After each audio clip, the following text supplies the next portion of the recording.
സദസ്സിലുള്ള പ്രിയപ്പെട്ട സുഹൃത്തുക്കൾ, സ്വാഗത പ്രസംഗത്തിലും അധ്യക്ഷ പ്രസംഗത്തിലുമെല്ലാം എന്തിനു വേണ്ടിയാണ് ഈ കൂടിച്ചേരൽ എന്നുള്ളതിൻ്റെ ഏറ്റവും പ്രസക്തമായ കാര്യം വളരെ സംക്ഷിപ്തമായി നമുക്കെല്ലാവർക്കും വളരെ കൃത്യമായി മനസ്സിലാവുന്ന തരത്തിൽ അറിഞ്ഞു കഴിഞ്ഞിരിക്കുകയാണ്.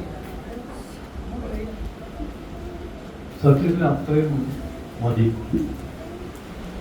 പിന്നെ ഇവിടെ നാളെയൊക്കെ ആയിട്ട് നടക്കാൻ പോകുന്നു സാഹിത്യകലാ ആവിഷ്കാരങ്ങളെ കുറിച്ചും പറയുകയുണ്ട്. ഒരു കാര്യം വളരെ ഉറപ്പാണ്, മനുഷ്യർ ഒത്തുചേർന്നാൽ വെറുതെ ഒത്തുചേർന്നിട്ട് കാര്യമില്ല. മഹത്തായ മൂല്യങ്ങളുടെ അടിസ്ഥാനത്തിൽ, ആദർശങ്ങളുടെ അടിസ്ഥാനത്തിൽ മനുഷ്യർ ഒത്തുചേർന്നാൽ, അടുത്തിരിക്കുക എന്നുള്ളതും ഈ അർത്ഥത്തിലാണ്. കാരണം അടുത്തിരിക്കുമ്പോഴും നമ്മൾ വളരെ അകലെയായി തീരാനും അകലെയുള്ളവർ അടുത്തുള്ളവരായി തീരാനും ഒക്കെയുള്ള സാധ്യതയുണ്ട്. ആ സാധ്യതയെ നിർണയിക്കുന്നത്, തീരുമാനിക്കുന്നത് ഈ ആശയങ്ങളുടെ ഒരു ലോകമാണ്. അവിടെ വെച്ചാണ് നമ്മൾ സത്യത്തിൽ ജന്തുക്കളിൽ നിന്ന് വേർതിരിയുന്നത്. അതുകൊണ്ട് ആമുഖമായിട്ട് ഞാൻ സൂചിപ്പിക്കാൻ ശ്രമിക്കുന്നത്, നമുക്കെല്ലാവർക്കും അറിയാവുന്ന ഇവിടെ പറഞ്ഞ ഈ ഒരുമയുടെ, മലയാളത്തിൽ ഒരുമയെക്കുറിച്ച് പറയുമ്പോൾ നമുക്കേറെ പരിചിതമായൊരു ചൊല്ലാണ് ഒരുമയുണ്ടെങ്കിൽ ഒലക്കമേലും കിടക്കാം എന്നുള്ളത്. പക്ഷെ അതത്ര നല്ല ചൊല്ലായിട്ട് മലയാളത്തിലെ കവികൾക്ക് തോന്നിയിട്ടില്ല. കാരണം ഒലക്ക കിടക്കാനുള്ളതല്ലല്ലോ എന്ന ഒരു നിരീക്ഷണമാണ്. മാത്രമല്ല, സച്ചിദാനന്ദ മാഷിൻ്റെ പഴഞ്ചൊല്ലുകൾ എന്ന കവിതയിൽ പറയുന്നുണ്ട്, ഒലക്കമേൽ നിങ്ങൾ കിടന്നാൽ നെല്ലുകുത്തുകാരി പാറ നിങ്ങളെ എടുത്തിട്ട് ഒരലിലേക്ക് ഇടും. എന്നിട്ട് ഇടിക്കുമ്പോൾ നെല്ലും പതിരും വേറെയാകും. പിന്നെ പഴഞ്ചൊല്ല് മാത്രം ബാക്കിയാവും. മാത്രമല്ല, ഒരുമയെക്കുറിച്ച് പറയുമ്പോൾ ആരുടെ ഒരുമ, എന്തിനു വേണ്ടിയുള്ള ഒരുമ എന്നൊക്കെയുള്ള ചോദ്യങ്ങളും വളരെ പ്രസക്തമാണ്. അതുകൊണ്ട് ഈ ചോദ്യങ്ങൾക്കെല്ലാമുള്ള ഉത്തരം ഞാൻ നേരത്തെ സൂചിപ്പിച്ച പോലെ, ഇവിടെ അധ്യക്ഷ പ്രസംഗത്തിൽ ഒറ്റ വാചകത്തിൽ പറഞ്ഞ പോലെ ഭയത്തിൻ്റെ ഒരു അന്തരീക്ഷം, അങ്ങനെ നമ്മുടെയൊക്കെ ജീവിതത്തിൽ വളരെ പ്രകടമായിട്ട് പ്രത്യക്ഷമായിട്ട് ഭയം കടന്നു വന്നോ എന്ന് വേണമെങ്കിൽ ചോദിക്കാം. കേരളത്തിൻ്റെ പശ്ചാത്തലത്തിൽ പ്രത്യക്ഷത്തിൽ ആ വിധമുള്ളൊരു ഭയം കടന്നു വന്നിട്ടില്ല. എന്നാൽ ഈ അടുത്ത ദിവസം വന്നൊരു പത്രവാർത്ത എത്ര പേർ ശ്രദ്ധിച്ചു എന്ന് അറിഞ്ഞുകൂടാ. മഹേന്ദ്ര എബ്രാം, ആ പേര് 2 ദിവസം മുമ്പാണ് പത്രത്തിൽ അച്ചടിച്ച് വന്നത്. മഹേന്ദ്ര അബ്രാമിനെ ഒറീസ സർക്കാർ അയാളുടെ സൽസ്വഭാവം പരിഗണിച്ച് ആജീവനാന്ത തടവ് റദ്ദാക്കി മോചിപ്പിച്ചു. 2025 ഭയപ്പെടുത്തുന്നൊരു വാർത്തയാണ്. പക്ഷെ നമ്മൾ കേരളത്തിലാണ് ജീവിക്കുന്നത് എന്നുള്ളത് കൊണ്ടും മഹേന്ദ്ര എബ്രാം എന്ന് പറയുന്ന കക്ഷി നമ്മുടെ അയൽവീട്ടിൽ ഉള്ള ആളല്ലാത്തത് കൊണ്ടും നമുക്ക് അയാളെയോ അയാൾക്ക് നമ്മളെയോ അറിയാത്തത് കൊണ്ടും അയാളിൽ നിന്ന് പെട്ടെന്നൊരാക്രമണം കേരളത്തിൽ ആർക്കും ഉണ്ടാവാൻ സാധ്യതയില്ലാത്തതിനാലും നമുക്കതിൽ വലിയ ഞെട്ടലൊന്നും ഉണ്ടാവില്ല. എന്നാൽ ഞെട്ടിപ്പിക്കുന്ന ഒരു, ഭയപ്പെടുത്തുന്ന ഒരു കാര്യം അതിലുണ്ട്. കാരണം ഇദ്ദേഹം ആജീവനാന്ത തടവിന് ശിക്ഷിക്കപ്പെട്ട ആളാണ്. അയാൾ ചെയ്ത കുറ്റം, പ്രധാനമായും ആ കുറ്റകൃത്യം ചെയ്തവരിൽ 2 പേരാണ് ജീവപര്യന്തം തടവിന് ജയിലിൽ കിടന്നുകൊണ്ടിരുന്നത്. ഒന്ന് ദാരാസ്, മറ്റൊന്ന് ഞാൻ ഈ പറഞ്ഞ മഹേന്ദ്ര അബ്രാം.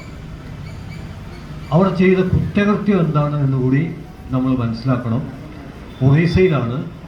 ഒറീസയിൽ 1999 ജനുവരി 22 രാത്രി ഒരു ജീപ്പിൽ കാട്ടിൽ കിടന്നുറങ്ങുകയായിരുന്ന ഒരു ഡോക്ടർ, ഗ്രഹാം സ്റ്റെയിൻസ് എന്നാണ് എൻ്റെ പേര്. അതിൻ്റെ 2 മക്കൾ, 6 വയസ്സും 10 വയസ്സുള്ള ഫിലിപ്പ്, തിമോത്തി എന്ന 2 മക്കൾ. ഈ ഡോക്ടറെ കുറിച്ച് നമ്മൾ അറിയണം. ഈ ഡോക്ടർ സത്യത്തിൽ ഇന്ത്യക്കാരനല്ല, അദ്ദേഹം ആസ്ട്രേലിയക്കാരനാണ്. വലിയ സമ്പന്നനാണ്. പക്ഷേ അദ്ദേഹം കുഷ്ഠരോഗികളെ ചികിത്സിക്കാൻ വേണ്ടി സേവനം, പണമൊന്നും വാങ്ങാതെ കുഷ്ഠരോഗികളെ ചികിത്സിക്കാൻ വേണ്ടി ഇന്ത്യയിൽ വന്നതാണ്. അദ്ദേഹം എന്തുകൊണ്ട് കേരളത്തിൽ വന്നില്ല എന്ന് ചോദിച്ചാൽ, കേരളത്തിൽ ആവിധം കുഷ്ഠരോഗികളില്ല. ഉണ്ടെങ്കിൽ തന്നെ വിരലിൽ എണ്ണാവുന്നവരാണ്. അവർക്ക് മിനിമം ചികിത്സ കിട്ടുന്നുണ്ട്. എന്നാൽ ഒറീസയിൽ ഒരു ഏർപ്പാടുണ്ട്. അവിടെ കുഷ്ഠരോഗം ബാധിച്ചാൽ, അച്ഛനോ അമ്മക്കോ അല്ലെങ്കിൽ ബന്ധുക്കൾക്കോ കുഷ്ഠരോഗം ബാധിച്ചാൽ ആദ്യം അവരെ ഒരു മുറിയിലേക്കാക്കും. ഒരു മുറി എന്നൊക്കെ പറഞ്ഞാൽ ഒരു മുറിയായിരിക്കും, ഒരു മുറിവായിരിക്കും, അവിടേക്കാക്കും. പിന്നെ എല്ലാവരും കൂടി നെഞ്ചത്തടിച്ചങ്ങ് നിലവിളിക്കും.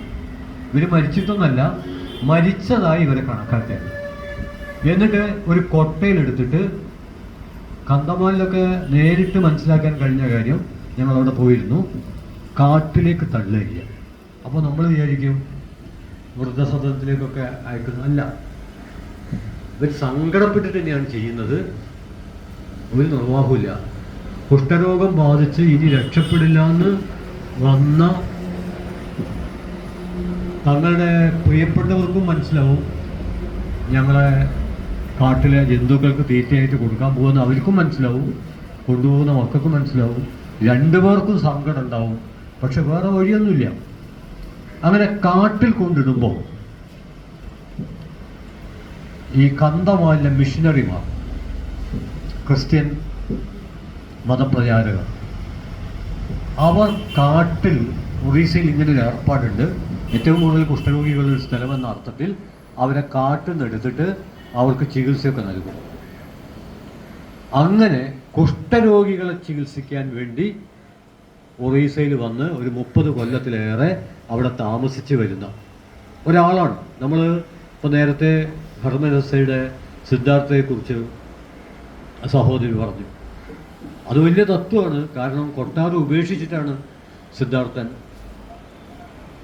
ബുദ്ധനായത്. കൊട്ടാരം ഉപേക്ഷിക്കുകയാണ്.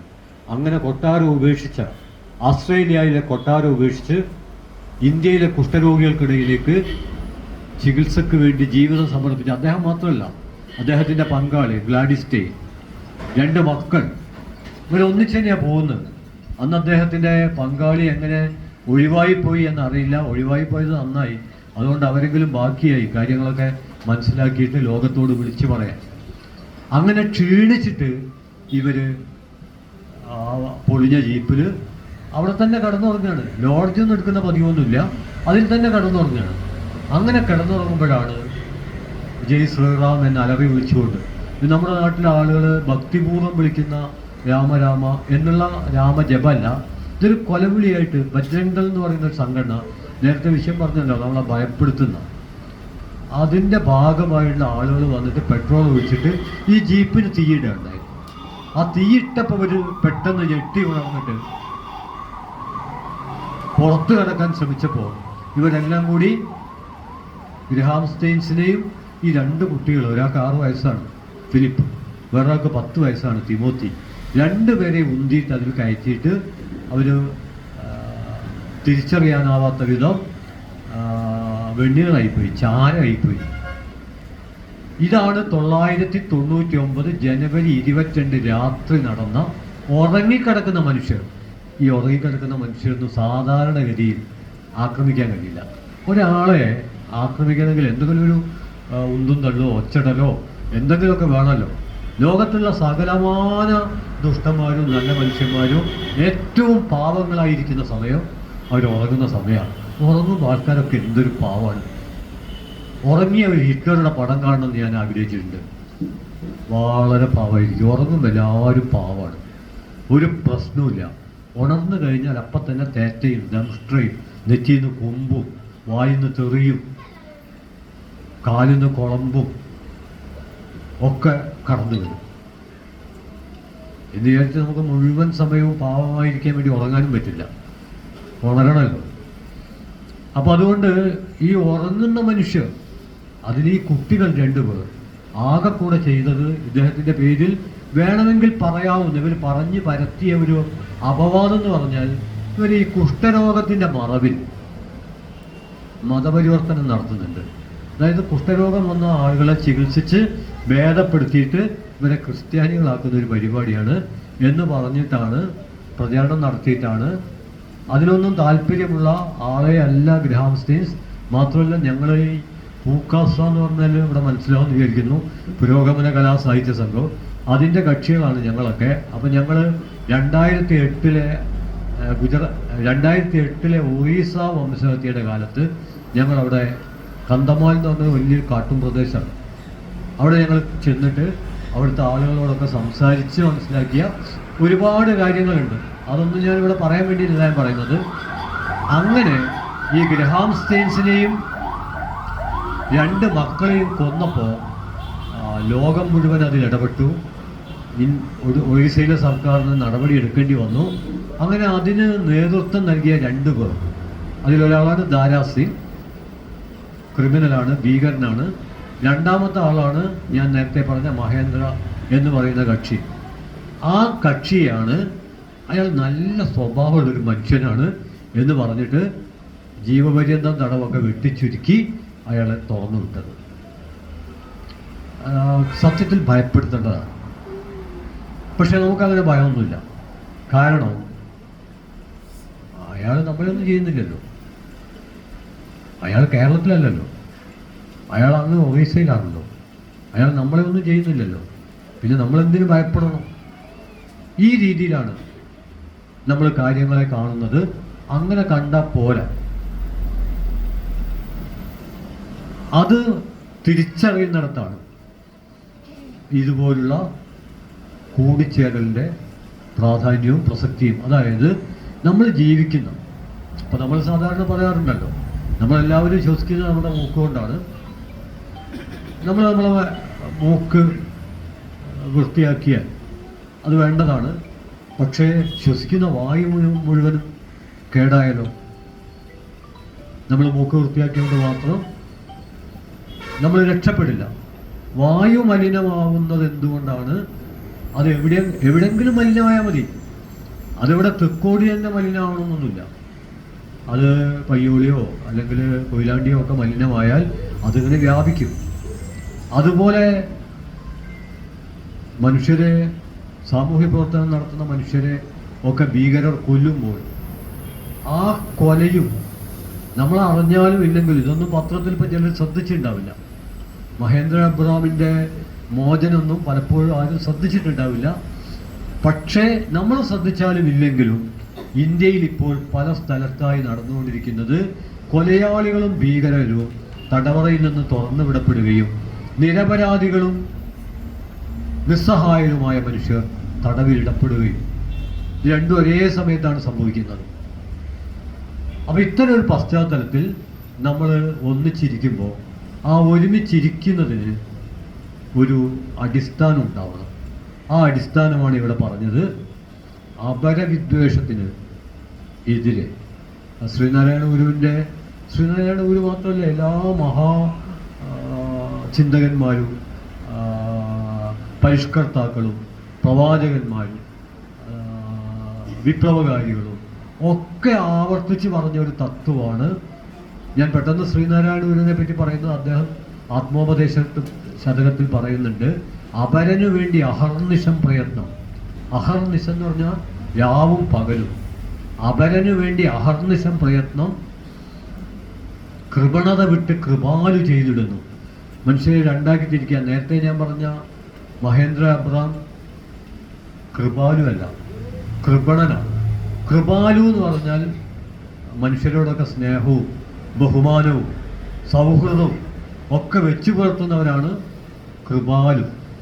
കൃപണൻ എന്ന് പറയുന്നതാണ് ദുഷ്ടൻ, വഞ്ചകൻ, മറ്റുള്ളവരൊക്കെ തൊലഞ്ഞു പോകട്ടെ എന്ന് കരുതുന്നവർ കൃപണൻ. അപ്പോൾ ഈ കൃപാലു പ്രവർത്തിക്കുന്നത്, രാവും പകലും പ്രവർത്തിക്കുന്നത്, ഇതിലൊരു ചെറിയൊരു വൈരുദ്ധ്യം തോന്നാം. നമ്മളൊക്കെ നമുക്ക് വേണ്ടിയല്ലേ പ്രവർത്തിക്കുന്നത്? ഞാൻ ജോലി ചെയ്യുന്നു, എനിക്ക് ശമ്പളം കിട്ടുന്നു, അതെനിക്ക് വേണ്ടിയല്ലേ? എനിക്ക് വേണ്ടിയാണ്. പക്ഷേ ഏതെങ്കിലും ഒരു മൂല്യത്തിൻ്റെ അടിസ്ഥാനത്തിൽ, ആശയത്തിൻ്റെ അടിസ്ഥാനത്തിൽ ഞാൻ ചെയ്യുന്ന ഏതും മറ്റുള്ളവർക്ക് വേണ്ടി കൂടിയാണ്. ഈ മറ്റുള്ളവർ എന്ന് പറയുന്നത് നമ്മൾ കൂടിയാണെന്ന് മനസ്സിലാക്കിയാൽ പ്രശ്നം പരിഹരിക്കപ്പെടും. ഒരാളൊരു സ്ഥലം അടിച്ച് വൃത്തിയാക്കുകയാണെങ്കിൽ അതായത് തൊഴിലാണ്, പക്ഷെ അയാൾ ആ തൊഴിൽ ചെയ്യുന്നതോടുകൂടി അതെല്ലാവർക്കും മെച്ചമുള്ള ഒരു കാര്യമായിട്ട് മാറുകയാണ്. അതുകൊണ്ട് ഇതിൽ നിന്നോ വലിയ ത്യാഗം ഉണ്ടെന്ന് നമ്മൾ തെറ്റിദ്ധരിക്കേണ്ട കാര്യമൊന്നുമില്ല. അതായത് അപരന് വേണ്ടി അഹർനിശം പ്രയത്നം കൃപണത വിട്ട് കൃപാലു ചെയ്തിടുന്നു, കൃപണൻ അധോമുഖനായി കിടന്നു ചെയ്യുന്ന അപജയകർമ്മം അവന് വേണ്ടി മാത്രം.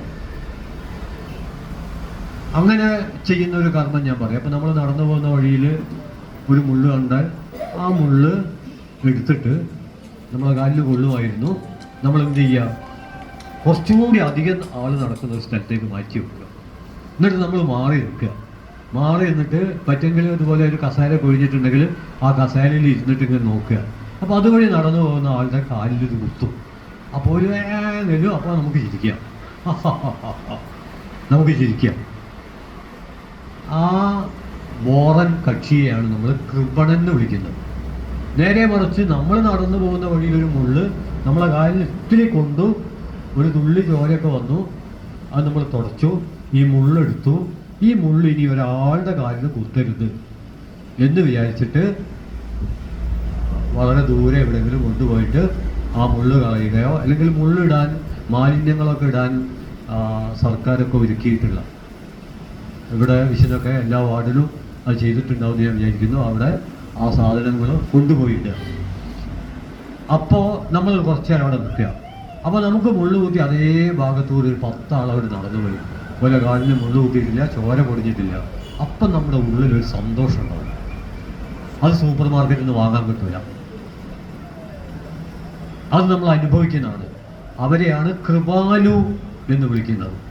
ഞാൻ പറഞ്ഞു വന്നതിൻ്റെ ചുരുക്കം, എന്തോ വലിയൊരു ത്യാഗമൊന്നും ചെയ്യുന്നതല്ല.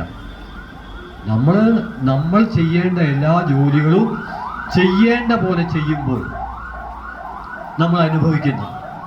സാധാരണഗതിയിൽ പറയാറുണ്ട്, അബ്രഹാം ലിങ്കന്റെ വളരെ പ്രസിദ്ധമായിട്ടൊരു പഴയ പ്രയോഗമാണ്, മതത്തെക്കുറിച്ചാണ്. നമ്മൾ കൊള്ളാവുന്നൊരു കാര്യം ചെയ്യുമ്പോൾ നമ്മുടെ ഉള്ളിലൊരു കോരിത്തിരിപ്പുണ്ടാവും. അതിന് മീറ്റിംഗ് ഒന്നും ചേരണ്ട, കുടുംബശ്രീൻ്റെ മീറ്റിംഗ് ചേർന്ന് സ്വാഗത പ്രസംഗം നടത്തി ഒരു അധ്യക്ഷനൊക്കെ ഇരുത്തി നമ്മൾ കോരിത്തിരിക്കേണ്ട കാര്യമൊന്നുമില്ല. കൊള്ളാവുന്ന കാര്യം ആര് ചെയ്താലും ഒരു കോരിത്തിരിപ്പുണ്ടാവും. അതിന് പ്രത്യേകിച്ച് വേറെ ആളുകളുടെ അകമ്പടിയൊന്നും ആവശ്യമില്ല. ഇനി കൊള്ളരുതാത്ത കാര്യം ചെയ്താലോ ഉള്ളിലെന്തോ കെട്ട് മാറും. അതെത്ര പട്ടിട്ട് മൂടിയാലും അത് ചിലപ്പോൾ അങ്ങ് പൊങ്ങി വരും. ഇതെല്ലാം സാധാരണ നമുക്കെല്ലാവർക്കും അറിയാവുന്ന കാര്യമാണ്. എന്നാലും നമ്മൾ ചിലപ്പോൾ ചില കൊള്ളരുതാത്ത കാര്യങ്ങളിലേക്കൊക്കെ വഴിക്ക് പോകും. പക്ഷേ ഒറ്റ വഴിയേ ഉള്ളൂ, അത് കൊള്ളരുതാത്ത കാര്യമാണ് എന്ന് മനസ്സിലാക്കി പിന്നെ ആവർത്തിക്കാതിരിക്കുക. ഇങ്ങനെയൊക്കെ നമുക്ക് കഴിയുന്നത്, ഞാൻ ആവർത്തിക്കുന്നു, നമ്മളെ ചേർത്ത് നിർത്തുന്ന മനുഷ്യരായ മനുഷ്യരെയൊക്കെ ലോകത്തുടനീളം ചേർത്ത് നിർത്തുന്ന ചില മൂല്യങ്ങളും ആശയങ്ങളും ഉണ്ട്. അതിലേറ്റവും പ്രധാനപ്പെട്ട മൂല്യമാണ്, ആശയമാണ് മതനിരപേക്ഷത, സെക്കുലറിസം എന്ന് പറയുന്നത്. ആ സെക്കുലറിസത്തിൻ്റെ ഭാഗമായിട്ടാണ് നമ്മുടെ ബന്ധങ്ങളൊക്കെ ഉണ്ടായിത്തീരുന്നത്. ഇപ്പം ഞാൻ ഉദാഹരണം പറഞ്ഞാൽ, ഇവിടെ ഇപ്പോൾ ഇരിക്കുന്ന ആളുകൾ നമുക്കെല്ലാവർക്കും അറിയാവുന്നതുപോലെ ഏറ്റവും അടുത്ത ബന്ധമായി നമ്മൾ കരുതുന്നത് കുടുംബ ബന്ധമാണ്, അല്ലെങ്കിൽ രക്തബന്ധമാണ്. അത് ബന്ധത്തിൻ്റെ ഒരു മാതൃകയാണ്.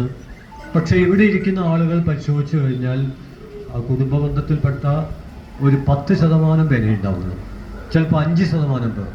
പിന്നെ ബാക്കി ആൾക്കാരൊക്കെ എന്ത് ബന്ധത്തിൻ്റെ ആൾക്കാരാണ് ഇവിടെ കൂടിയിരിക്കുന്നത്? അപ്പോൾ നമ്മൾ പറയും ചിലപ്പോൾ തൊഴിൽ ബന്ധം. അത് ശരിയാണ്, മാഷുമാർ അധ്യാപക തൊഴിൽ ചെയ്യുന്നു, ഓരോരുത്തർ ഓരോ തൊഴിൽ ചെയ്യുന്നു, തൊഴിൽ ബന്ധം. പിന്നെ ഇവിടെ ഇപ്പം നോക്കിക്കഴിഞ്ഞാൽ ഞാൻ മനസ്സിലാക്കിയെടുത്തോളം തമിഴ് സംസാരിക്കുന്ന ആളുകളൊന്നും അധികം ഉണ്ടാവും തോന്നില്ല. അപ്പോൾ മലയാളം സംസാരിക്കുന്നവർ എന്നുള്ള അർത്ഥത്തിൽ ഒരു ഭാഷാബന്ധം, അത് നമുക്ക് ഇവിടുന്ന് അത്ര മനസ്സിലാവില്ല. നമ്മൾ മലയാളം സംസാരിക്കാത്തൊരു സ്ഥലത്തൂടെ ഇങ്ങനെ പോവുകയാണ്. അപ്പോഴാണ് നമ്മൾ മലയാളത്തിൽ യേശുദാസിൻ്റെ ഒരു പാട്ട് കേൾക്കുന്നത്.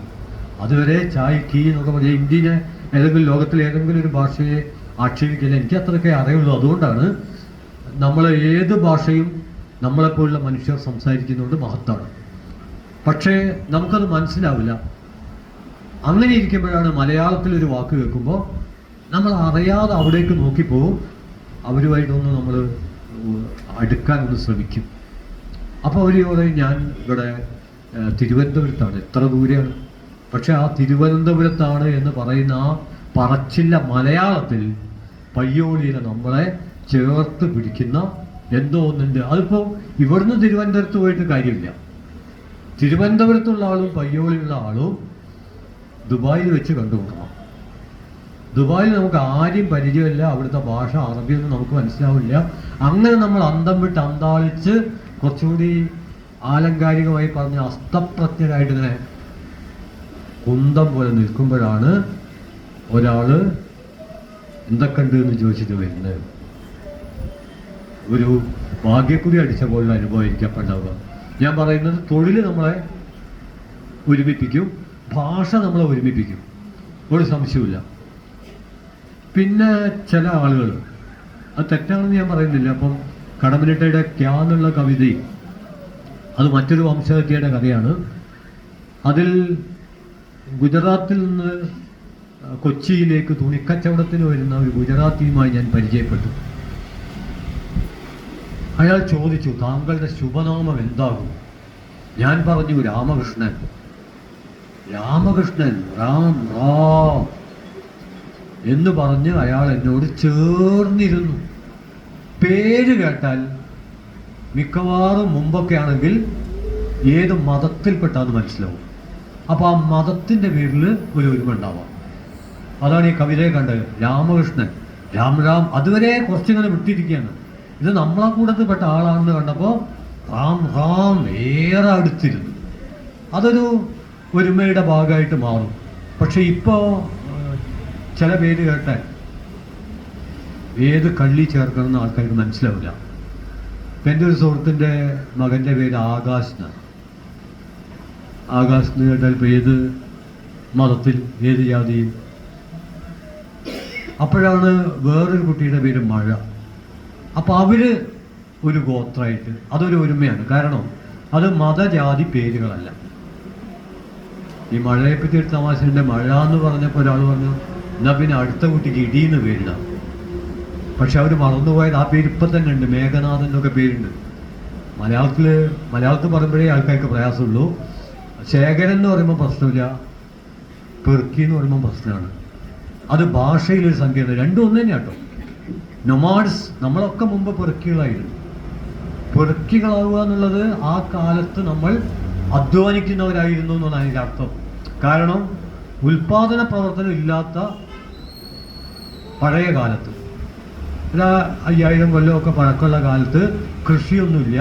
അപ്പം പ്രകൃതിയിൽ എന്താണോ ഉള്ളത് അത് പെറുക്കിയെടുത്തിട്ട്, അത് പഴമാവാം, അത് ഇലകളാവാം, അതൊക്കെ പെറുക്കിയെടുത്ത് കഴിക്കണം. അങ്ങനെ പെറുക്കിയെടുത്ത് കഴിക്കുന്നവരെ പെറുക്കികൾ എന്ന് പറയാം. ഫുഡ് ഗ്യാദറേഴ്സ് എന്ന് ഇംഗ്ലീഷിൽ പറയാം. ഭക്ഷണം ശേഖരിക്കുന്നവർ എന്ന് പറയുമ്പോൾ നമുക്കൊരു പ്രയാസമില്ല, അതിനൊരു അന്തസ്സാണ്. പക്ഷേ മലയാളത്തിൽ ശേഖരിക്കുക എന്നുള്ളതിന് പെറുക്കിയെടുക്കുക എന്ന് അർത്ഥമുണ്ടല്ലോ. അപ്പം പെറുക്കികളെന്നും പറയാലോ. പക്ഷെ പെറുക്കി തെറിയായിട്ട് മാറി. എന്താ കാരണം? പെറുക്കി തെറിയായിട്ട് മാറാനുള്ള ഒരു കാരണം എന്താന്ന് പറഞ്ഞാൽ, ഭക്ഷണം പ്രകൃതിയിൽ നിന്ന് കിട്ടുന്നത് എടുത്ത് കഴിയുന്ന കാലം അവസാനിക്കുകയും കൃഷി ആരംഭിക്കുകയും ചെയ്തു. കൃഷി ആരംഭിച്ചപ്പോൾ ഒരു സൗകര്യമായി. ഈ പെറുക്കാൻ വേണ്ടി അധികം അങ്ങനെ അലയണ്ട, ഈ കൃഷിക്കാലത്ത് നിന്ന് എടുത്താൽ മതി. അപ്പോൾ ഈ കൃഷിക്കാലത്ത് നിന്ന് എടുക്കുമ്പോൾ കൃഷി ചെയ്യുന്ന ആൾക്കാരുണ്ട്, അവർക്കത് സമ്മതമാവില്ല. അപ്പം ഇത് അവരെ ആക്ഷേപ സ്വരത്തിൽ പെറുക്കികൾ എന്ന് വിളിച്ചു. അത് എല്ലാവരും നല്ല അർത്ഥത്തിൽ പെറുക്കികളാണ്. പിന്നെ മോഷ്ടാക്കൾ, കൊള്ളരുതാത്തതെന്നുള്ള അർത്ഥത്തിൽ ആ വാക്കുണ്ടാവാൻ കാരണം ഈ പെറുക്കിയെടുക്കുന്ന സമ്പദ് വ്യവസ്ഥയിൽ നിന്ന് ഉൽപ്പാദിപ്പിക്കുന്ന സമ്പദ് വ്യവസ്ഥയിലേക്ക് സമൂഹം മാറിയതിൻ്റെ പശ്ചാത്തലത്തിലാണ്. മുമ്പ് കളവില്ലല്ലോ. സ്വകാര്യ സ്വത്തില്ലാത്ത കാലത്ത് എന്ത് കളവാണ്? എനിക്കും നിങ്ങൾക്കും സ്വന്തമായി സ്വത്തുണ്ട് എന്നതിൽ നിന്നാണ് കളവുണ്ടാവുന്നത്. അല്ലാത്തപ്പോൾ ആരെന്ത് കക്കാൻ? വായു കക്കേണ്ടി വരും. വായു കക്കുന്നുണ്ട്. വായു ഇല്ലെങ്കിൽ നമ്മുടെ സ്ഥിതി എന്താണ്? സ്കൂളിലെ ചില കുട്ടികളൊക്കെ എഴുതുന്നതനുസരിച്ച് ചത്തുപോകുന്നതാണ് അവരുദ്ദേശിക്കുന്നത്. അപ്പോൾ ആ അർത്ഥത്തിലാണ് വായു ഇല്ലെങ്കിൽ, എന്നിട്ട് പോലും വായു ആരും കക്കുന്നില്ല. അട്ടപ്പാടിയിലെ മധു വായു കെട്ടിട്ടില്ല. ഒരു പിടി അരിയാണ്. ഒരു പിടി അരിയേക്കാൾ എത്രയെത്രയോ മൂല്യമുള്ളതാണ് വായു.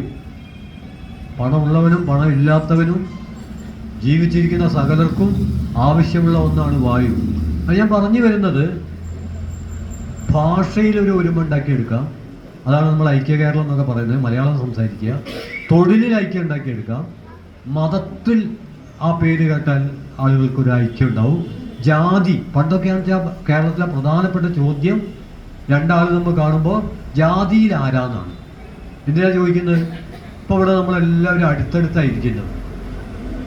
മുമ്പ് അങ്ങനെ ഇരിക്കാൻ പറ്റില്ല. 8 അടി, 16 അടി, 32 അടി, 64 അടി ഒന്നിച്ചിരിക്കാമോ? ഒന്നിച്ച് ഭക്ഷണം കഴിക്കാമോ? പരസ്പരം വിവാഹം കഴിക്കാമോ? ആ മൂന്നാമത്തിൽ ഇപ്പോഴും ചില കൺഫ്യൂഷൻ ആൾക്കാർക്കുണ്ട്. അതിൻ്റെ ആവശ്യമില്ല. അതായത് ഇപ്പോൾ ഒന്നിച്ചിരിക്കുന്നതിൽ ആർക്കെങ്കിലും ബുദ്ധിമുട്ടുണ്ടോ? ഒരു ബുദ്ധിമുട്ടും കാണുന്നില്ല. പക്ഷേ പയ്യോളിയാണോ എന്നറിയില്ല, മുമ്പൊരു കുടുംബശ്രീ മീറ്റിങ്ങിൽ തന്നെയാണെന്ന് തോന്നുന്നു, ഞാനും ഉണ്ടായിരുന്നു അതിൽ. ഇവിടെ ആവില്ല, ഇവിടെ കുറച്ച് പ്രബുദ്ധമാണല്ലോ, ഇവിടെ ആവില്ല. വേറെ വീഡിയോ ആണ്. അവിടെ ആളുകളോടൊക്കെ ഉച്ചക്കുള്ള ചോറ് വീട്ടിൽ നിന്ന് ഉണ്ടാക്കിക്കൊണ്ടുവരാൻ പറഞ്ഞു. കറി പൊതുവായിട്ട് ഉണ്ടാക്കുകയാണ്. അപ്പോൾ ഓരോരുത്തരും ചോറൊക്കെ ആയിട്ട് വന്നു. അപ്പോൾ ഈ ഉച്ച സമയമായപ്പോൾ അധ്യക്ഷ വേദിയിൽ നിന്ന് ഒരു നിർദ്ദേശം നൽകി, ഓരോരുത്തരും അവരുടെ ചോറ് അടുത്തടുത്ത ആൾക്കാർക്ക് കൊടുക്കുക. അപ്പം ചോറ് സാമാന്യേന വേഗത്തിൽ തന്നെ ഇങ്ങനെ സഞ്ചരിച്ചുകൊണ്ടിരുന്നു. ചില സ്ഥലത്തെത്തുമ്പോൾ വേഗത കുറഞ്ഞു, ചില സ്ഥലത്തെത്തുമ്പോൾ സ്തംഭിച്ചുപോയി, നിന്നുപോയി. അപ്പം എന്താ പ്രശ്നം എന്നായി? പ്രശ്നം നമുക്ക് എല്ലാവർക്കും അറിയുന്നതാണ്.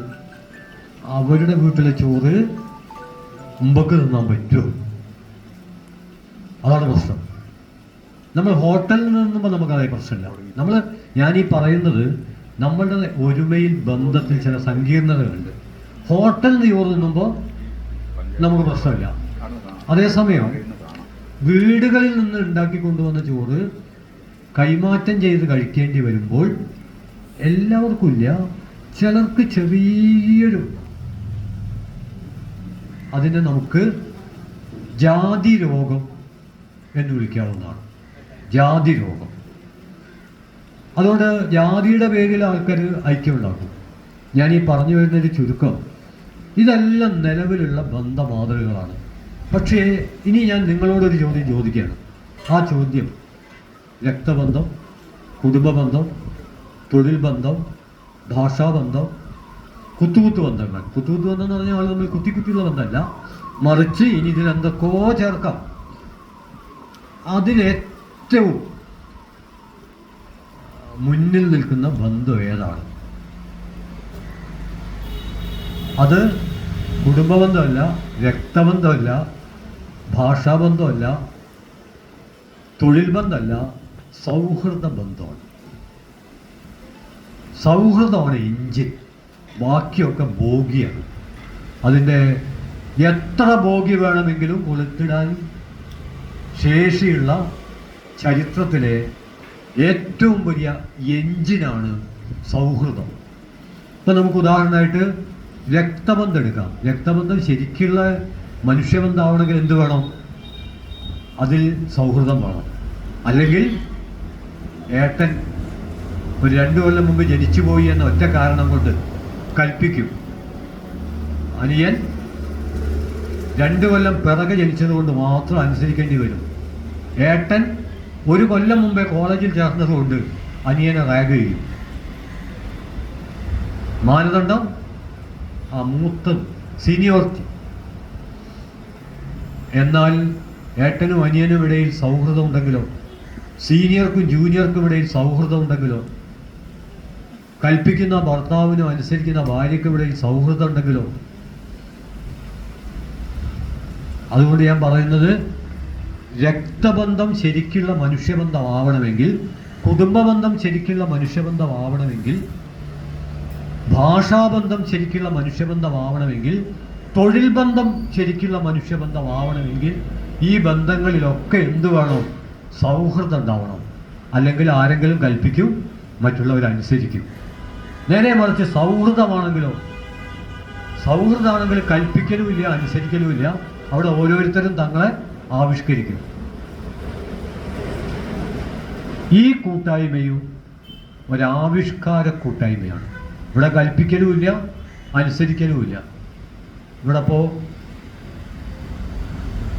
ചായ, കാപ്പി, മധുരമുള്ള ചായ, മധുരമില്ലാത്ത ചായ, കൂടുതൽ മധുരമുള്ളത്, വെറും വെള്ളം, ഉണ്ണിയപ്പം, പലതരം പലഹാരങ്ങൾ കൊടുക്കുന്നുണ്ടാവും എന്ന് ഞാൻ വിചാരിക്കുന്നില്ല. കാരണം എന്താ വെച്ചാൽ കുടുംബശ്രീക്ക് അത്ര ഒരു വരുമാനം ഉണ്ടായിട്ടുണ്ടാവില്ല. എന്നാൽ ഗബ്രിയോ മാർക്കോസിൻ്റെ 100-400 പേരുള്ള വലിയ കുടുംബം, വളർന്നു വന്നിരിക്കുന്ന കുടുംബം, ഒരുപാട് ബന്ധുക്കൾ വരാനുണ്ടാവും. അപ്പം മുത്തശ്ശി എപ്പോഴും പറയുന്നൊരു വാചകമുണ്ടത്രേ, എല്ലാം ഉണ്ടാക്കി വെക്കണം, വരുന്നവർക്ക് ഇതിൽ ഏതാ വേണ്ടെന്ന് അറിയില്ലല്ലോ എന്ന്. അതാണ് ബഹുസ്വരത. ഇവിടെ ഇപ്പോൾ നമുക്ക് അതിന് മാത്രമുള്ള വക ഇല്ലാത്തതുകൊണ്ടാണ്. ഇവിടെയും പക്ഷേ ചോദിക്കുന്നുണ്ടെന്ന് എനിക്ക് തോന്നുന്നത്, ചായ വേണോ, കാപ്പി വേണോ, അല്ലെ ഹോർലിക്സ് വേണോ, അങ്ങനെ ചോദിക്കുന്നുണ്ട്. ഇങ്ങനെ അത്ര വിസ്തരിച്ച് ചോദിക്കുന്നുണ്ടാവില്ല, എന്നാലും ചോദിക്കുന്നുണ്ട്. ചിലർക്ക് മധുരം വേണ്ട, എല്ലാം ചോദിക്കുന്നുണ്ട്. എന്താ ഇതിൻ്റെ തത്വം? ഇതിലൊരു കൽപ്പിക്കലുമില്ല. നിങ്ങളിതാണ്ട് കുടിച്ചോ. ഏറ്റവും രുചികരമായ ഭക്ഷണം പോലും ഒട്ടും രുചിയില്ലാത്തതായിട്ട് എപ്പം മാറും? ഞാൻ 2 ഉദാഹരണം പറയാം. ഇപ്പം നമ്മൾ ചില അമ്മമാരൊക്കെ മുമ്പ് കുട്ടികൾ പെട്ടെന്ന് തടിച്ചു കാണാൻ വേണ്ടി പല ഭക്ഷണവും അവരുടെ വായിലേക്ക് തള്ളിക്കയറ്റുകയും അവരെ അടിക്കുകയൊക്കെ ചെയ്യും. ആ കുട്ടികൾ തടിക്കില്ല എന്ന് മാത്രമല്ല, കുറച്ചങ്ങോട്ട് വളർന്നു കഴിഞ്ഞാൽ, ഈ അടുത്ത കാലത്ത് വന്നൊരു ഉദാഹരണം നിങ്ങൾ പത്രത്തിൽ വായിച്ചിരിക്കും. ഒരു കുട്ടി പരീക്ഷയ്ക്ക് ഏറ്റവും കൂടുതൽ മാർക്ക് കിട്ടിയ, എക്സലൻ്റ് എന്ന് ടീച്ചർ മാർക്ക് കൊടുത്തൊരു ചോദ്യമാണിത്. നിങ്ങൾക്കിഷ്ടമില്ലാത്ത ഭക്ഷണം. അത് നല്ല ഭക്ഷണമായിരിക്കും കേട്ടോ, പക്ഷേ എനിക്കിഷ്ടമില്ല. ഇഷ്ടമില്ലാത്ത ഭക്ഷണം.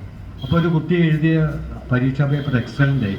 അതിൻ്റെ കാരണം എന്താണെന്ന് പറഞ്ഞാൽ, ആ കുട്ടി എഴുതിയത്, എനിക്ക് പുട്ട് ഒട്ടും ഇഷ്ടമില്ല, അമ്മ എന്നും പുട്ടുണ്ടാകും, പുട്ട് കഴിക്കാത്തതിന് അമ്മ എന്നെ വഴക്ക് പറയും, ചിലപ്പോൾ അടിക്കും, ഞാൻ കരഞ്ഞുകൊണ്ടാണ് പുട്ട് കഴിക്കുന്നത്, അമ്മ ഇനിയും ഈ വിധം പെരുമാറാൻ തുടങ്ങുകയാണെങ്കിൽ ബന്ധങ്ങൾ തകരും എന്ന് കുട്ടി പരീക്ഷാ കടലാസിൽ എഴുതി വെച്ചു. നല്ല മാർക്ക് കിട്ടി. ബന്ധങ്ങളെക്കുറിച്ചുള്ള കുട്ടിയുടെ ഒരു കാഴ്ചപ്പാടാണ്. അതായത് അമ്മക്ക് ഇഷ്ടമാണ്, ആരോഗ്യത്തിനും നല്ലതായിരിക്കും, പക്ഷെ കുട്ടിക്ക് ഇഷ്ടമില്ല.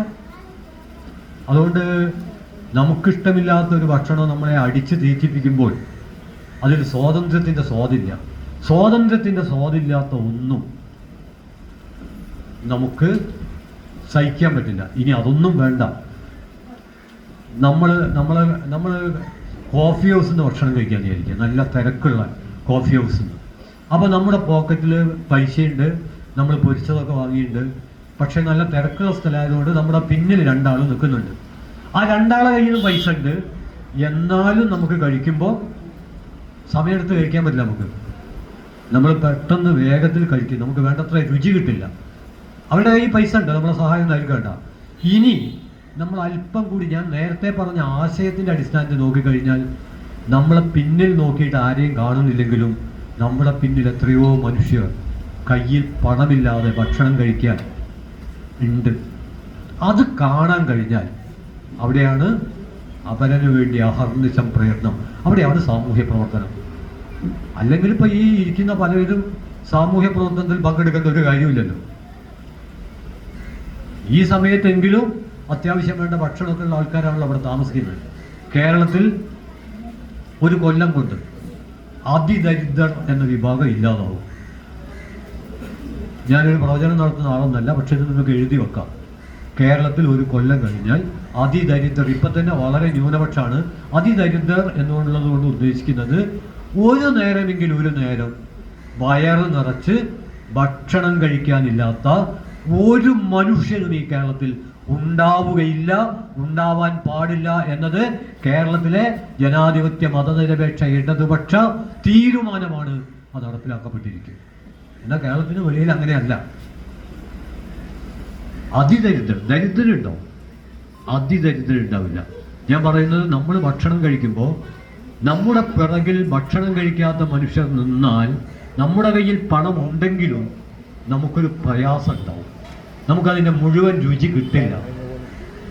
ഇടശ്ശേരിയുടെ ഒരു കവിത, ആ കവിതയിൽ പറയുന്നുണ്ട്, പരിണാമം മൃഗത്തിനെ മർത്യനാക്കി നന്നായി, പക്ഷേ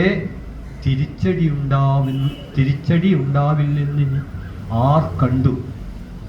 പരിണാമം മൃഗത്തിനെ മനുഷ്യനാക്കി, പല അർത്ഥത്തിൽ വായിക്കാവുന്ന കവിതയാണ്. നമ്മുടെ രൂപീകരണത്തിൻ്റെ ആദ്യ ഘട്ടത്തിൽ ഒരു കാര്യം ഉറപ്പാട്ടോ, നമ്മളൊരു 50 കൊല്ലത്തേക്കാൾ എത്രയോ മുന്നിലാണ്. ആളുകൾക്കൊക്കെ ഒരു ധാരണ ഉണ്ട്. പലരും പറയും ആ പണ്ടത്തെ കാലം. എന്ത് കണ്ടിട്ടാണ് അങ്ങനെ ആൾക്കാർ പറയുന്നത് എനിക്ക് അറിഞ്ഞുകൂടാ. പണ്ടത്തെ കാലം വളരെ ഗംഭീരമായിരുന്നു. എന്താണ് ആ കാലത്തിൻ്റെ ഗാംഭീര്യം എന്ന് പറയുന്നത്? ഇന്ന് നമ്മൾ ഏറെ മുന്നിലാണ്. കേരളത്തെക്കുറിച്ച് പറയുമ്പോൾ 1000 കുട്ടികൾ ജനിക്കുമ്പോൾ, നിങ്ങൾക്ക് അതിൻ്റെ കണക്കറിയുമെന്ന് ഞാൻ വിചാരിക്കുന്നു, വീട്ടുപ്രസവം നടന്നിട്ട് പോലും 5 കുട്ടികളെ മരിക്കുന്നുള്ളൂ. ഇപ്പോൾ കുറച്ചുകൂടി മലയാളി ജാഗ്രത പാലിച്ചാൽ 1000 കുട്ടികളിൽ 1000 കുട്ടികളും ജീവിക്കും. മുമ്പ് ആൾക്കാർ 5ഉം 10ഉം കുട്ടികളെ ഉൽപ്പാദിപ്പിക്കുന്നത് ഒരു 2 കിട്ടി എന്നുള്ള നിലക്കാണ്. ഇപ്പം ആളുകൾ ഒരു ഉത്കണ്ഠയും കൂടാതെ ഒറ്റ എണ്ണത്തിന് ഉൽപ്പാദിപ്പിക്കുന്നത്. അത് പിന്നെ യാദൃച്ഛികങ്ങളൊക്കെ സംഭവിക്കാം, അപവാദങ്ങൾ ഉണ്ടാവാം. പക്ഷേ യൂറോപ്പിൻ്റെ കണക്കനുസരിച്ച് 1000-ൽ ഏകദേശം 5 പേർ ജനിക്കുമ്പോൾ മരിക്കുന്നുണ്ട്. കേരളത്തിൽ ഇപ്പോൾ അത് 5ആണ്. എനിക്ക് തോന്നുന്നു ഇപ്പോൾ 4 ആയിട്ടുണ്ടാവും. അപ്പം നമ്മുടെ ആയുർദൈർഘ്യമോ, ഞാൻ വിചാരിക്കുന്നത് കേരളത്തിലെ സംഘടനകൾ പയ്യോളിയൊക്കെ ചെയ്യാവുന്ന ഒരു കാര്യമാണ്. പയ്യോളി, കൊയിലാണ്ടി എല്ലാം കൂടെ ചേർന്നിട്ട് 100 വയസ്സായ ആളുകളുടെ ഒരു കൂടിച്ചേരലിവിടെ വിളിച്ചാൽ എനിക്ക് തോന്നുന്നത് ഇപ്പം ഇവിടെ ഉള്ളതിനേക്കാൾ ആൾക്കാർ അതിൽ പങ്കെടുക്കും. 100 വയസ്സ് തികഞ്ഞ ആളുകളുടെ മീറ്റിംഗ്. എന്നാൽ 1950-ലാണ് വിളിച്ചതെങ്കിലോ ഒരൊറ്റ ആളുണ്ടാകുമായിരുന്നില്ല. ശരാശരി ആയുർദൈർഘ്യം വർദ്ധിച്ചു. മുമ്പൊക്കെ 55 വയസ്സ് കഴിഞ്ഞ് ഒരാൾ റിട്ടയർ ആയി കഴിഞ്ഞാൽ അയാളാകെ ക്ഷീണിച്ചു പോയില്ലേ. ഇപ്പൊ ഈ പെൻഷൻകാരെ എന്ത് ചെയ്യണമെന്നാണ് സർക്കാർ അന്വേഷിച്ചുകൊണ്ടിരിക്കുന്നത്. കാരണം ഏകദേശ കണക്ക് 55-ൽ റിട്ടയർ ആയാൽ ഒരു 70 വരെയൊക്കെ സർക്കാർ പെൻഷൻ കൊടുത്താൽ മതിയാവും, പിന്നെ അവർ ഓഫായി പോകുന്നതാണ്.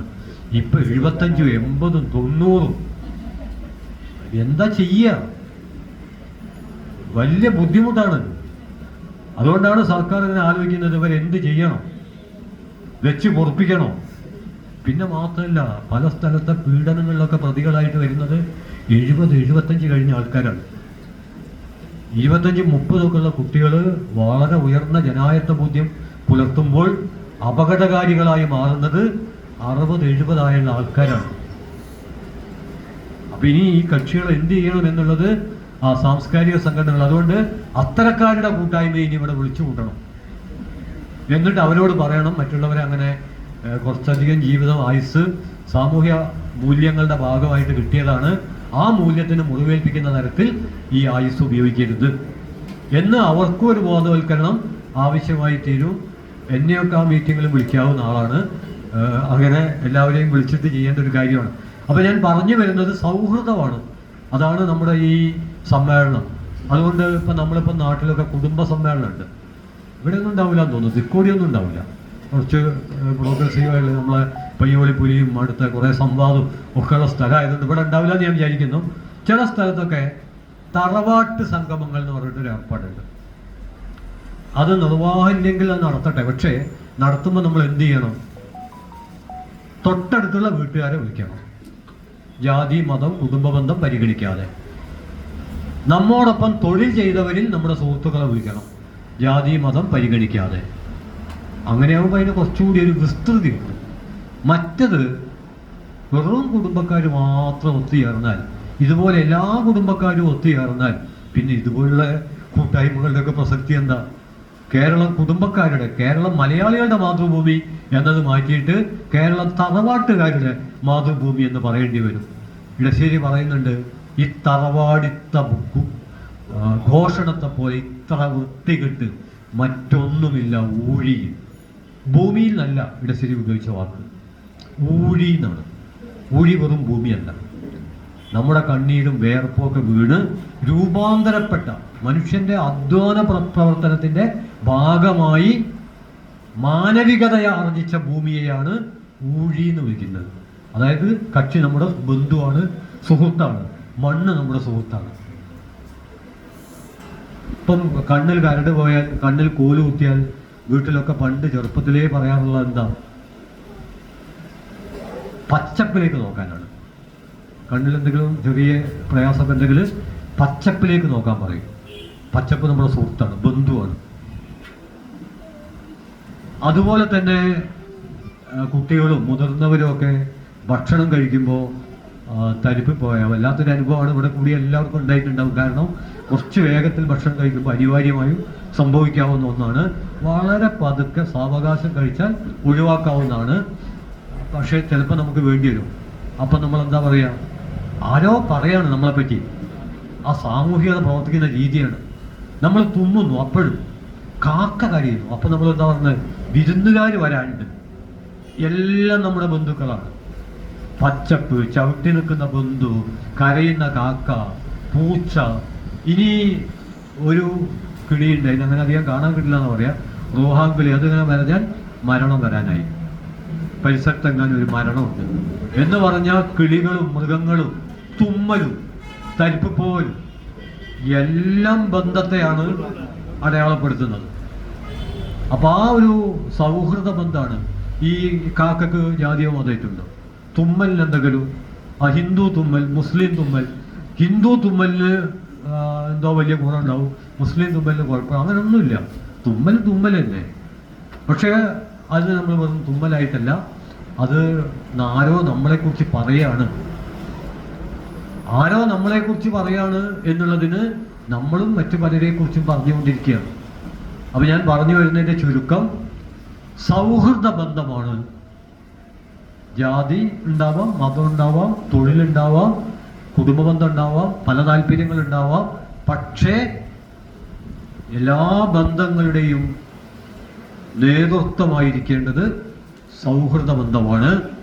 അത് ഇന്ത്യക്കാരും തമ്മിൽ, മലയാളിയും തമ്മിൽ, മുസ്ലിങ്ങളും തമ്മിൽ, ഹിന്ദുക്കളും തമ്മിൽ, നായരും തമ്മിൽ ആ അർത്ഥത്തിലുള്ള ഒന്നല്ല. അത് ഞാൻ പറഞ്ഞല്ലോ, പച്ചപ്പുമായിട്ട് പോലും നമുക്ക് സൗഹൃദം സ്ഥാപിക്കാം. നമുക്ക് നമ്മളോട് തന്നെയും സൗഹൃദം സ്ഥാപിക്കാം. വലിയ ചിലവൊന്നുമില്ലല്ലോ. ഒരാൾ തിരക്കിട്ട് പോകുമ്പോൾ പിടിച്ചു നിർത്തിയിട്ട് രണ്ട് വർത്താനം, ഇവിടെ നമ്മൾ പറഞ്ഞല്ലോ ഇങ്ങനെ വർത്തമാനമൊക്കെ ഒന്ന് പറയണമെന്ന്. ഒരാൾ തിരക്കിട്ട് പോകുമ്പോൾ പിടിച്ചു നിർത്തിയിട്ട് ഈ കുടുംബശ്രീയുടെ തീരുമാനമാണ്, എന്തായാലും കിടക്കട്ടെ, രണ്ട് വർത്താനം പറഞ്ഞിട്ട് അവർ നമ്മളെ ശരിപ്പെടുത്തും. നേരെ മറിച്ച് ഏത് സമയത്ത് വേണമെങ്കിലും നമുക്ക് നമ്മളോട് സംസാരിക്കാമല്ലോ. ഒരാൾ ഒരു ദിവസം മിനിമം അയാളോട് സംസാരിച്ചിരിക്കണം. അല്ലെങ്കിൽ നിങ്ങൾക്കും എനിക്കും നഷ്ടപ്പെടുന്നത് ഏറ്റവും നല്ല ഒരു ബന്ധുവിനെ, സുഹൃത്തിനെയാണ്. അതുകൊണ്ട് ആരുമില്ലാതാവുന്നില്ല ആർക്കും. കാരണം നമുക്ക് ഓരോരുത്തർക്കും നമ്മളുണ്ടല്ലോ. ആ നമ്മളിൽ മറ്റുള്ളവരും ഉണ്ടല്ലോ. നമ്മൾ ഉച്ചരിക്കുന്ന ഭാഷയിൽ ഒരു വാക്ക്, ആ വാക്ക് നമ്മൾ അറിയുന്നവരും അറിയാത്തവരുമായ എത്രയോ മനുഷ്യർ, അതിൽ കുറേ ആൾ മരിച്ചുപോയി, കുറേ ആൾ ജീവിച്ചിരിക്കുന്നു, ഇനി പറക്കാൻ പോകുന്ന മനുഷ്യർ, അവരെല്ലാം ഒത്തുചേരുന്ന ഒന്നാണ് നമ്മൾ ഉച്ചരിക്കുന്ന ഒരു വാക്ക്. നമ്മൾ ജനിക്കുമ്പോൾ ഒരു വാക്കുമായിട്ട് വന്നിട്ടില്ല. നമ്മൾ ജനിക്കുമ്പോൾ നമുക്ക് കാലൂത്താനുള്ള ഭൂമിയായിട്ട് വന്നിട്ടില്ല, ഒന്നും വന്നിട്ടില്ല. അതുകൊണ്ട് ഞാൻ വളരെ ചുരുക്കി പറയുന്നത്, നമുക്കെല്ലാവർക്കും അറിയാവുന്നൊരു കാര്യമാണ്, കുടുംബബന്ധം ഓക്കെ, തൊഴിൽ ബന്ധം ഓക്കെ, ഭാഷാബന്ധം ഓക്കെ. പക്ഷേ അതെല്ലാം പൂർണ്ണ ഓക്കെ ആവണമെങ്കിൽ സൗഹൃദ ബന്ധം വേണം. സൗഹൃദ ബന്ധം ഉണ്ടാവണമെങ്കിലോ മനുഷ്യരായ മനുഷ്യരെയൊക്കെ ചേർത്ത് പിടിക്കുന്ന, ആർക്കും പരിക്ക് പറ്റാത്ത, അപരവിദ്വേഷ കറ പുരളാത്ത, അടുപ്പം ആഘോഷിക്കുന്ന തരത്തിലുള്ള ഒരു മൂല്യം വേണം. അങ്ങനെ നിരവധി മൂല്യങ്ങളുള്ളതിൽ ഇന്ന് നമ്മൾ ഉയർത്തിപ്പിടിക്കേണ്ടത് മതനിരപേക്ഷത എന്ന മൂല്യമാണ്. മതത്തിൽ വിശ്വസിച്ചുകൊണ്ട് മതനിരപേക്ഷതയിലേക്ക് വരാം, മതത്തിൽ വിശ്വസിക്കാതെ മതനിരപേക്ഷതയിലേക്ക് വരാം, ചായ കുടിച്ചിട്ടും കാപ്പി കുടിച്ചിട്ടും രണ്ടും കുടിക്കാതെയും വരാം. ഇനി ഇതിൻ്റെ ഒരു തുടർച്ചയായിട്ട് ഞാൻ സൂചിപ്പിക്കുന്നത്, ഇവിടെ ഇനി പാട്ട്, പിന്നെ കഥ പറച്ചിൽ, ഈ കുടുംബശ്രീ മാത്രമല്ല, നമ്മുടെ ഈ സാംസ്കാരിക ഒത്തുചേരൽ വെറും പ്രസംഗമായിട്ട് മാറാൻ പാടില്ല. അതിൽ പാട്ട് വേണം, കഥ പറച്ചിൽ വേണം, കവിത ചൊല്ലൽ വേണം. ഇവിടെ ഇരിക്കുന്നവരിൽ കവിത എഴുതുന്ന ആൾക്കാരുണ്ടെന്ന് കണ്ടാൽ അറിയാം, നന്നായിട്ട് പാട്ട് പാടുന്നവരുണ്ടെന്ന് കണ്ടാൽ അറിയാം. ഇനി അത്ര നന്നായിട്ടില്ലെങ്കിലും പാടാവുന്നതാണ്. നമ്മളിപ്പം മറ്റേ സംഗീത മത്സരത്തിലൊന്നും പങ്കെടുക്കല്ലല്ലോ. നമുക്കൊക്കെ പാട്ട് പാടാൻ പറ്റും, ഡാൻസ് ചെയ്യാവുന്നതാണ്, പിന്നെ അനുഭവ വിവരണം നടത്താവുന്നതാണ്. അനുഭവമില്ലാത്ത ആൾക്കാരുണ്ടാവുമല്ലോ, പലതരത്തിലുള്ള അനുഭവം ഉണ്ടാവും. ചില അനുഭവങ്ങളൊക്കെ ഏറ്റവും അടുത്ത കൂട്ടായ്മയിലേ പറയാൻ പറ്റുമെന്നുണ്ടാവും. അപ്പോൾ ചെറിയൊരു സെൻസർഷിപ്പ് നടത്തിയിട്ട് പറഞ്ഞാൽ മതി. എല്ലാം കുടുംബശ്രീയാണെന്ന് വിചാരിച്ചിട്ട് പെട്ടെന്ന് പറയേണ്ട കാര്യമില്ല. ഒന്ന് ഒരു കരുതൽ, ജാഗ്രതയൊക്കെ പാലിച്ചിട്ട് പതുക്കെ പതുക്കെ ഈ സൗഹൃദം ശക്തിപ്പെട്ട് അങ്ങനെയാണല്ലോ. നമ്മളിപ്പോൾ ഒരാളെ കളിയാക്കിയാൽ അയാൾ കയർക്കും. എന്നാൽ ഏറ്റവും അടുത്തൊരു സുഹൃത്തിനെ കളിയാക്കിയാൽ ആ കളിയാക്കുന്ന നമുക്കും കളിയാക്കപ്പെട്ട അവർക്കും സന്തോഷം കൂടുകയും ചെയ്യാം.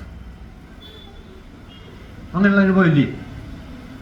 അങ്ങനെ അത്ര ഒരു പോസിറ്റീവായിട്ടുള്ള അങ്ങനെ ഉണ്ടാവാതിരിക്കില്ല. നമുക്ക് ഏറ്റവും അടുത്ത് പരിചയക്കാരെ കളിയാക്കുമ്പോൾ ശ്രദ്ധിക്കണം. തൊലിപ്പുറമേ ഉരസിപ്പോയി പോകുന്ന സുഹൃത്തുക്കളെ കളിയാക്കുമ്പോൾ അവർക്കത് ചിലപ്പോൾ ഇഷ്ടമായി വരില്ല. എന്നാൽ വളരെ അടുത്ത ആത്മസുഹൃത്തുക്കൾ അവർ തമ്മിൽ എന്തൊക്കെ അങ്ങോട്ടും ഇങ്ങോട്ടും പറയും. ഇപ്പം എൻ്റെ ഒരു സുഹൃത്തുണ്ട്, എൻ്റെ MA ഒക്കെ കൂടെ പഠിച്ചേ. കക്ഷി കണ്ടാൽ വന്നിട്ട് കഴുത്തിനോട് പിടിക്കുക, ഒരു മിനിറ്റ് നമ്മൾ ശ്വാസം മുട്ടിപ്പോകും. സൗഹൃദപ്രകടനാണ്. എന്നാൽ വേറെ പരിചയമില്ലാത്ത ഒരാൾ വന്ന് കഴുത്തിന് പിടിച്ചാലോ? ഇത് പുറമേന്ന് കാണുന്ന ഒരു കക്ഷി എന്താ വിചാരിക്കുക? കെയ്യനെ കൊല്ലാൻ പോവാന്ന് വിചാരിക്കും. ഇത് സൗഹൃദമാണ്. ചിലർ കെട്ടിപ്പുണരും, ചിലർ ഷെയ്ക്കാൻഡ് ആയിരിക്കും, ചിലർ ഇങ്ങനെ കുത്തും. എനിക്കൊരു അനുഭവമുണ്ട്. ഞാൻ UA ഖാദറിനെ ഇങ്ങനെ ഷെയ്ക്കാൻഡ് കൊടുക്കുമ്പോൾ UA ഖാദറിനോട് പറഞ്ഞ്, എനിക്ക് വയസ്സ് കുറേയായി, നിൻ്റെ ഈ കൈ പിടിച്ച് അമർത്തൽ അതിൻ്റെ ഊക്കൊന്ന് കുറയ്ക്കണം. ഇത് സൗഹൃദമാണ് ശരിക്കും. മൂപ്പരും സൗഹൃദമായിട്ട് അനുഭവിക്കുകയാണ്. പക്ഷേ പ്രായം പരിഗണിക്കണം ആളുകളുടെ കൈയൊക്കെ പിടിച്ച് ഞെക്കുമ്പോൾ. കാരണം ഓരോരുത്തർക്കും താങ്ങാവുന്ന ഒരു സംഭവം ഉണ്ടാവും. അപ്പോൾ ഞാൻ പറഞ്ഞു വരുന്നത് സൗഹൃദം ഒന്ന്, ഇനി രണ്ട് ബഹുസ്വരത. അതുകൂടി പറഞ്ഞ് അവസാനിപ്പിക്കുക. പരിണാമം മൃഗത്തെ മർത്യനാക്കി നന്നായി, പക്ഷേ തിരിച്ചടി ഉണ്ടാവില്ലെന്നിനി ആര് കണ്ടു എന്നാണ്. നമ്മുടെ കാലത്ത് തിരിച്ചടി ഉണ്ടാവുന്നുണ്ട്. ഞാൻ എനിമൽ ചാനൽ, ഡിസ്കവറി ചാനൽ കാണുന്ന ഒരാളാണ്. വേറെ കാര്യമായിട്ട് പണിയില്ലാത്തതുകൊണ്ടാണ്. ഡിസ്കവറി ചാനലും അനിമൽ ചാനലും കാണുമ്പോൾ നമുക്ക് ജീവിതത്തോടുള്ള താല്പര്യം വർദ്ധിക്കും. നിങ്ങൾക്ക് ഏത് മനുഷ്യനും ജീവിതത്തോടുള്ള താല്പര്യം തിളച്ചു മറിയും. ചില നേരങ്ങളിൽ, ചില സമയം തിളയ്ക്കുന്നത് ഇങ്ങനെ കുറഞ്ഞു വരും. ഇത് ജീവിതത്തിൽ ഉണ്ടാവും. വേലിയേറ്റവും ഉണ്ടാവും, വേലിയിറക്കവും ഉണ്ടാവും. ഒരു ആവേശം ഇങ്ങോട്ടുണ്ടാവും, ആവേശം കുറയുകയും ചെയ്യും. അപ്പോൾ നമ്മൾ എന്ത് ചെയ്യണം? നമ്മുടെ ജീവിതത്തിലെ ആവേശം തിളച്ച് മറിയുന്നത് കുറയുമ്പോൾ നമുക്കൊരു പരീക്ഷണം എന്നുള്ള നിലക്ക് ആനിമൽ ചാനലിൽ ഒരു ദൃശ്യം കാണാം, മൃഗങ്ങളുടെ ഒരു കാര്യം. അപ്പോൾ നമുക്ക് വീണ്ടും ആവേശം വരും. അങ്ങനെ എനിക്ക് ആവേശം തോന്നിയ, ഞാൻ കുറിപ്പിലൊക്കെ എഴുതിയിട്ടുള്ള ഒരനുഭവം, അത് കോവിഡ് കാലത്തൊരു അനുഭവമാണ്. കോവിഡിൽ ബാംഗ്ലൂരിലൊരു കടയിലൊന്നും ആൾ വരാത്ത കാലമാണ്. അയാളിങ്ങനെ തുറന്നു വെച്ചിരിക്കുകയാണ് പാവം. അല്ലെങ്കിൽ ടൂറിസ്റ്റുകളൊക്കെ ധാരാളം വരുന്ന സ്ഥലമാണ്, ആരും വരുന്നില്ല.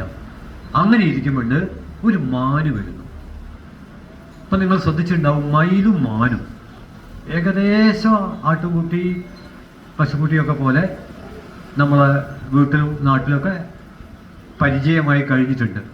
കാരണം അവരെങ്ങനെയോ മനസ്സിലാക്കിയിട്ടുണ്ട്, ഇതിനെ തൊട്ടാൽ വലിയ കേസാണ്, നിയമം അവർക്ക് അനുകൂലമാണ് എന്നവർ മനസ്സിലാക്കിയിട്ടുണ്ട്. അതുകൊണ്ട് വളരെ എത്ര കൂളായിട്ടാണ് അവർ മയിലൊക്കെ ഇപ്പോൾ നമ്മളെ നാട്ടിൽ നടക്കുന്നത്. അപ്പോൾ ഈ മാൻ വന്നു. അപ്പോൾ ഇയാൾ പാവം കുറച്ച് ബിസ്ക്കറ്റൊക്കെ കൊടുത്തു. അപ്പോൾ മാൻ കുറച്ച് നേരം അവിടെ ഇരുന്ന് തിരിച്ചു പോയി. പിറ്റേ ദിവസം ഒരു 5-6 മാന്, അതിന് പുള്ളകളുണ്ട്, ചെറിയ പുള്ളകൾ, പിന്നെ സീനിയർ സിറ്റിസൺ ഉണ്ട്, ഒരു 5-8 കക്ഷികൾ ഒന്നിച്ചു വന്നു. അപ്പോൾ കച്ചവടക്കാരൻ വരണ്ടുപോയി. പക്ഷേ അയാൾ എല്ലാത്തിനും കൊടുത്തു. ഇതിലൊരു തത്വമുണ്ട്. എന്താണ് തത്വം? ഭക്ഷണം എനിക്ക് മാത്രം പോരാ, കോവിഡാണ്, ടൂറിസ്റ്റുകൾ ആരും വരുന്നില്ല. ടൂറിസ്റ്റുകൾ വന്നാൽ മയിലിനും മാനിനും ഒക്കെ എന്തെങ്കിലും ബിസ്ക്കറ്റൊക്കെ കിട്ടും. ഇപ്പോൾ ഒന്നും കിട്ടുന്നില്ല. ഞാൻ നിങ്ങളെടുത്ത് വന്നു, നിങ്ങൾ എനിക്കൊരു ബിസ്ക്കറ്റ് തന്നു, അതേപോലെ എൻ്റെ ബന്ധുക്കൾക്കും സുഹൃത്തുക്കൾക്കും വിശക്കുന്നുണ്ട്, അവർക്കും നിങ്ങൾ എന്തെങ്കിലും കൊടുക്കണം എന്ന് കരുതിയിട്ട് ബാക്കി ആളെയും കൂട്ടിയിട്ട്, ഇയാൾ കുഴപ്പമുള്ള ആളല്ല, ചുടുവെള്ളം മുഖത്തൊഴിക്കുന്ന ടൈപ്പല്ല, ഈ കുടുംബശ്രീയിലൊക്കെ പങ്കെടുത്ത് കുറച്ച് പദം വന്ന മൂല്യബോധമുള്ള ആളുകളാണ്, അതുകൊണ്ട് അപ്പം അയാൾ അതിന് കൊടുത്തു. ഇതാണ് കൃപാലു.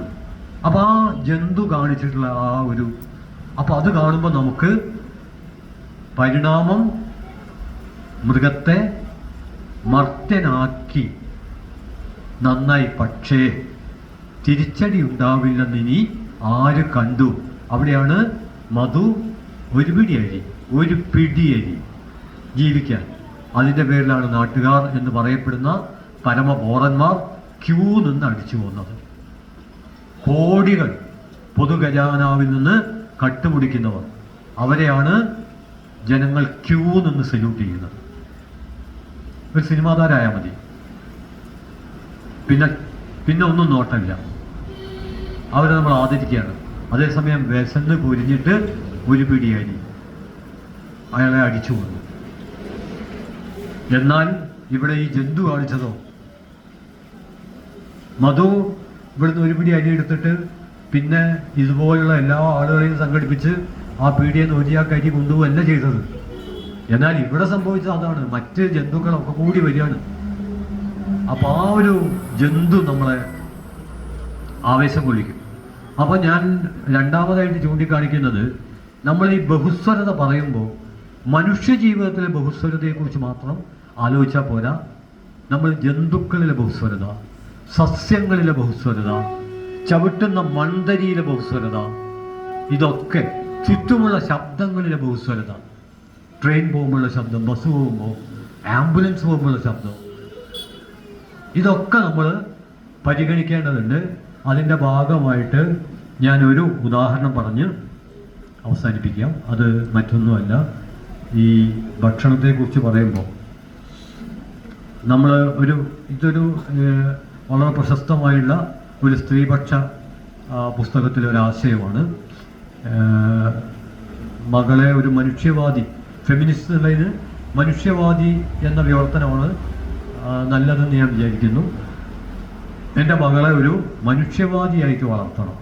അതായത് ആരുടെയും കീഴിൽ കുനിഞ്ഞു നിന്ന് നടപ്പുറത്ത് അവരുടെ ചവിട്ട് ഏറ്റുവാങ്ങി വിനീത വിധേയമായി ജീവിതം അവസാനിപ്പിക്കുന്ന ഒരു ഉരുപ്പടിയായി തീരാതെ ഒരു ആത്മബോധമുള്ള മനുഷ്യനായിട്ട് എനിക്ക് ജീവിക്കണം.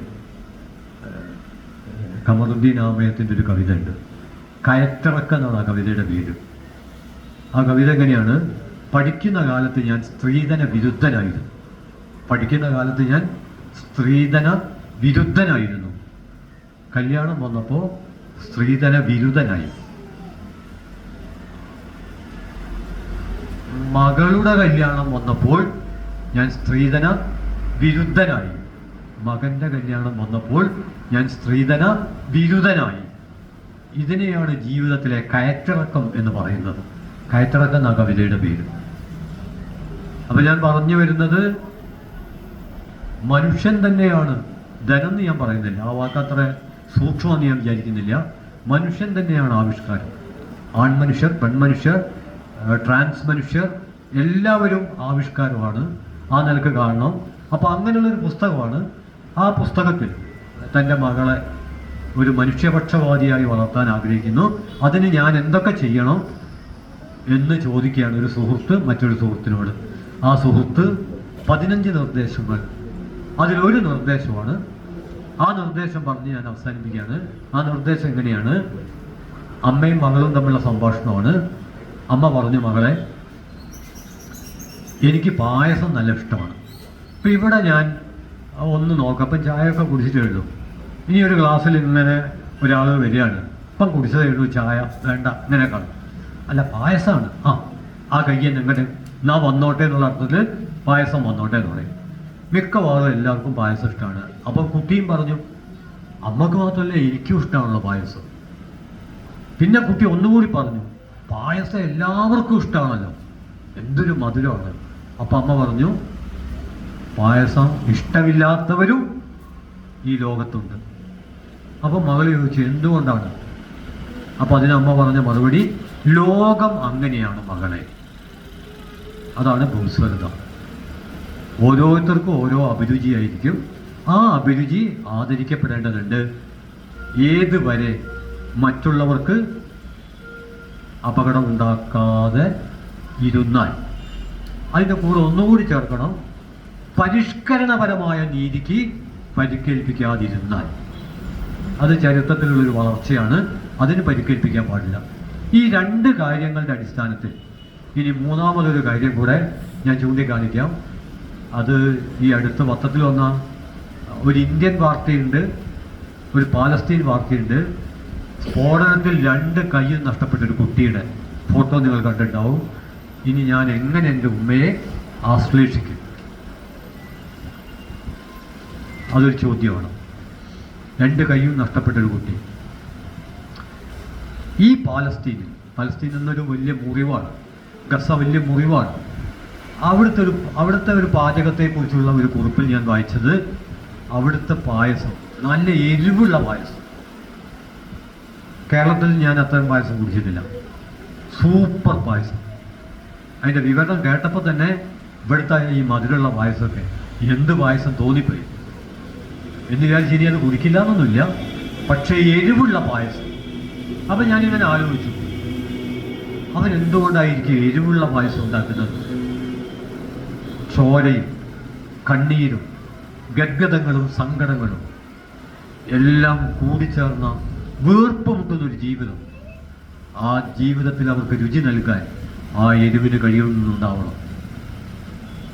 അപ്പം ഇത് അവസാനിപ്പിക്കുമ്പോൾ നമ്മൾ നമ്മുടെ തൊഴിലിലേക്ക് മാത്രമോ, നമ്മുടെ വീട്ടിലേക്ക് മാത്രമോ, നമ്മളിലേക്ക് മാത്രമോ, നമ്മുടെ മതത്തിലേക്ക് മാത്രമോ, നമ്മുടെ ജാതിയിലേക്ക് മാത്രമോ, നമ്മുടെ ഭാഷയിലേക്ക് മാത്രമോ നോക്കിയാൽ പോരാ.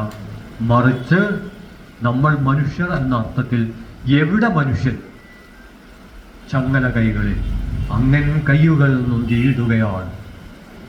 എങ്ങോ പ്രഹരം വീഴുവതെൻ്റെ പുറത്താകുന്നു, ഇന്ന് ആഫ്രിക്കയിലെ ദുഃഖം എന്ന് പറയുന്ന തരത്തിൽ നമ്മൾ നമ്മളെ വിപുലപ്പെടുത്തുക, വിസ്തൃതപ്പെടുത്തുക, ആഴപ്പെടുത്തുക. സൗഹൃദത്തിൻ്റെ അതിർത്തിരഹിതമായ ലോകങ്ങളിലേക്ക് നാം നമ്മളെ തന്നെ വിമോചിപ്പിക്കുക. നമ്മളും നമ്മുടെ ഏറ്റവും അടുത്ത സുഹൃത്തുക്കളാണ് എന്ന ഒരു തിരിച്ചറിവിൽ കോരിത്തരിക്കുക. അതിനുള്ള ഒരു ഒത്തുചേരൽ എന്ന അർത്ഥത്തിൽ നല്ല ഭക്ഷണം, നല്ല പാട്ട്, നല്ല സംഭാഷണങ്ങൾ, നല്ല ചിന്തകൾ. പക്ഷേ അതിന് കേവലമായി നിലനിൽക്കാൻ കഴിയാത്തത് കൊണ്ട് ഭയത്തിൻ്റെ ഇടയിൽ നിന്ന് സൗഹൃദത്തിൻ്റെ ഒരു തുരുത്ത് ഒക്കെ ഉണ്ടാക്കിയെടുക്കാനുള്ള നിരന്തരമായൊരു ശ്രമത്തിൻ്റെ ഭാഗമായി ഈ ഒത്തുചേരൽ മാറട്ടെ എന്ന പ്രതീക്ഷയോടെ, പ്രത്യാശയോടെ നിങ്ങൾക്ക് അഭിവാദ്യങ്ങൾ അർപ്പിച്ചുകൊണ്ട് ഞാൻ എൻ്റെ വാക്കുകൾ അവസാനിപ്പിക്കുന്നു. അഭിവാദ്യങ്ങൾ.